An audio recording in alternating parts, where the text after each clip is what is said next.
Chapter 8 राज संकट में। तभी राज अपने एलियन फॉर्म में पूरी रफ्तार से उस राक्षस के चारों ओर घूमने लगा। उसकी तेजी से उसके पीछे पानी उठने लगा, जैसे समुद्र खुद उसके कदमों से जाग उठा हो।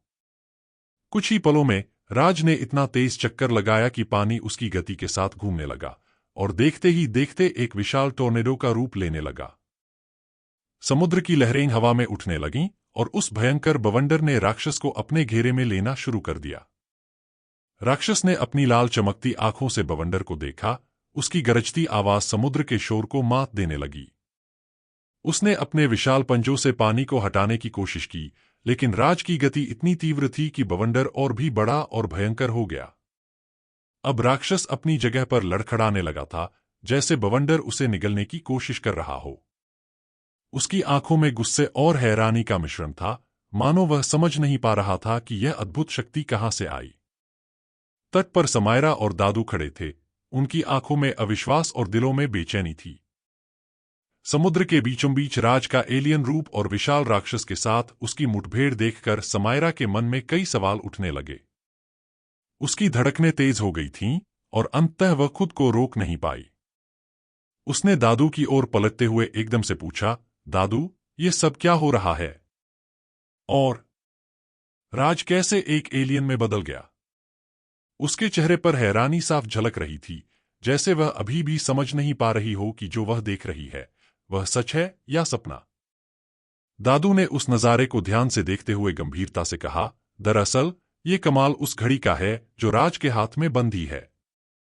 वो घड़ी ओमनिकोर नाम की एक अत्याधुनिक तकनीक है जिसे यूनिवर्स के सबसे बुद्धिमान एलियन जुएन ने बनाया था। समायरा की आंखें और भी चौड़ी हो गईं। जुएन? कौन है ये एलियन? और ये घड़ी इतनी खास क्यों है? उसने चौंकते हुए पूछा। दादू ने गहरी सांस ली और समझाते हुए कहा, जुएन वो एलियन हैं जो ब्रह्मांड की सबसे उन्नत तकनीक और ज्ञान के लिए जाने जाते हैं।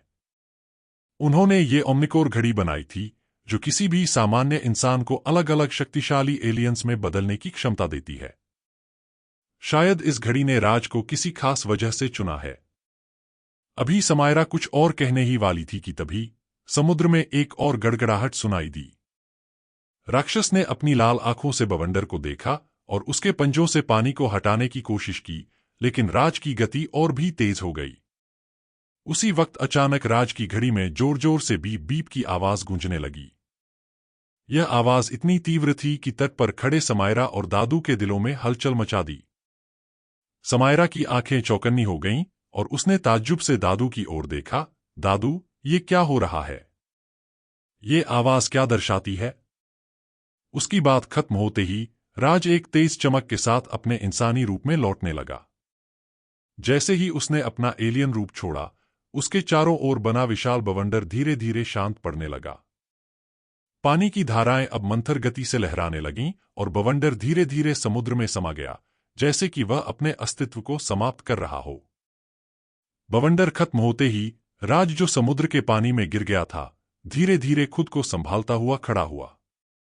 लेकिन उसकी आंखों के सामने वो 80 फीट ऊंचा राक्षस खड़ा था, जो अपनी लाल लाल आंखों से उसे घूर रहा था। उसकी तीव्र नजरें राज पर थीं, जैसे वह उसे अपनी शक्ति का एहसास दिलाने के लिए तत्पर हो। मर गया? राज ने अपने मन में सोचते हुए उस राक्षस की लाल आंखों को देखा। उसकी आंखों में जलती हुई आग और गुस्सा था, जैसे वह अपने प्रतिशोध की प्रतीक्षा कर रहा हो। राज का दिल तेजी से धड़कने लगा। राक्षस ने तेजी से हाथ को नीचे की ओर लाया, लेकिन राज ने तुरंत अपने रिफ्लेक्सेस का इस्तेमाल करते हुए एक साइड कूद लगाई।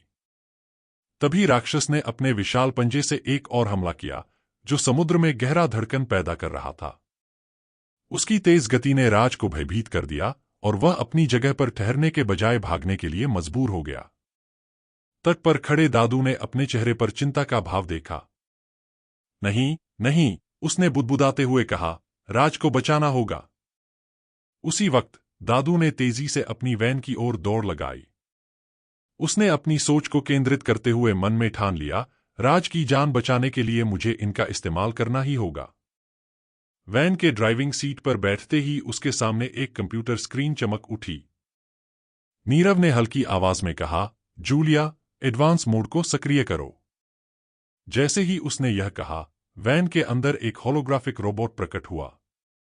एडवांस मोड सक्रिय किया जा रहा है, उसने कहा, और उसके साथ ही वैन के नियंत्रण पैनल पर नीली रोशनी जगमगाने लगी। अचानक नीरव की वैन का आकार बदलने लगा।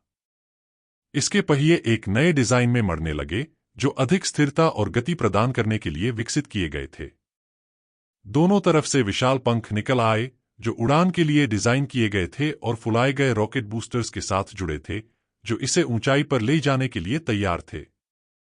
वैन के सामने एक गोलाकार शील्ड प्रकट हुई, जो इसे दुश्मनों के हमलों से बचाने के लिए एक मजबूत ढाल बनाती थी। इसके हेडलाइट्स की जगह पर उच्च तकनीकी बंदूकों की एक श्रृंखला उभरी, जिन्हें एलियन टेक्नोलॉजी से बनाया गया था। इनमें से एक बंदूक, जिसे फ्यूजन राइफल कहा जाता था, ऊर्जा किरणें फायर कर सकती थी, जो दुश्मनों को चकनाचूर करने में सक्षम थी। दूसरी बंदूक, पुल्सर कैनन, एक शक्तिशाली विस्फोटक ऊर्जा बॉल को फायर करता था, जो लक्ष्य पर पहुंचते ही विशाल ध्वनि और चमक पैदा करता था। साथ ही वैन के किनारों से निकलने वाले स्ट्राइकर मिसाइल्स ने तेजी से दुश्मनों पर अटैक करने की क्षमता रखी थी, जो बिना किसी त्रुटि के अपने लक्ष्य को भेद सकती थी। चलो, राज की मदद करें, नीरव ने अपनी वैन को राक्षस की ओर बढ़ाते हुए कहा। उनके ऐसा बोलते ही वैन ने तेजी से राक्षस की ओर उड़ान भरना शुरू कर दिया, जैसे वह एक शक्तिशाली जीव की तरह उन्मुक्त हो गई हो। उसी समय समायरा ने दादू की खटारा वैन को ट्रांसफॉर्म होते देखा। उसके सामने का दृश्य अद्भुत था। वैन ने अपनी पुरानी शक्ल को छोड़कर एक शक्तिशाली और शानदार रूप धारण कर लिया था। उसके पंख फैले हुए थे और उसके हथियारों की चमक ने समायरा को चकित कर दिया। उसका मुंह खुला का खुला रह गया, जैसे वह एक शानदार शो देख रही हो। दादू, ये क्या है? समायरा ने आश्चर्य से पूछा, उसकी आंखों में चमक थी। क्या ये सच में हमारी पुरानी वैन है? तो क्या नीरव पाएंगे राज को उस राक्षस से? क्या राज दोबारा कर पाएगा ओमनिक्रे को एक्टिवेट? जानने के लिए सुनते हमारी स्टोरी को सिर्फ और सिर्फ PNS स्टोरीज पर।